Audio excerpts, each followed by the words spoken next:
Hi friends, இவங்க எல்லாம் யாருன்னு பார்த்தீங்கன்னா காக்டெயில்ஸ் தான். என்னுடைய பெட்ஸ், வீட்டில் உள்ள என்னுடைய பெட்ஸ் தான். இவங்க எல்லாருமே ஃபஸ்ட்டு மார்னிங் எழுந்ததும் நான் ஒரு கப்பு டீ குடிச்சிடுவேன். குடித்ததும் ஃபஸ்ட்டு வேலையாக இவங்களுக்கு கூட க்ளீன் பண்ணி ஃபுட்டு வைக்கிறது தான்.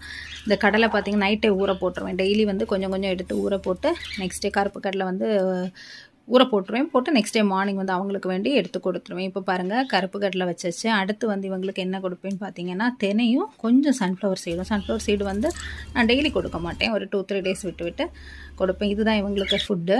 அப்புறமா தண்ணி வச்சுருவேன். தண்ணி அதில் ஒரு ட்ராப்ஸ் உண்டு. அது இல்லாட்டி நான் நவரப்பச்சிலை இலை இருக்குல்ல, அதை நல்லா பிழிஞ்சு தண்ணியில் விட்டு கொடுத்துருவேன். அவங்களுக்கு எதாவது உடம்புக்கு முடியலனா கூட அது நல்லது. இதுதான் என்னுடைய காக்டெயில்ஸு. இதோடைய க்ளீனிங் வீடியோ ஏதாவது வேணும்னுன்னா நீங்கள் சொல்லுங்கள், நான் அப்லோட் பண்ணுறேன், ஷார்ட்ஸில் போடுறேன். Bye, thank you.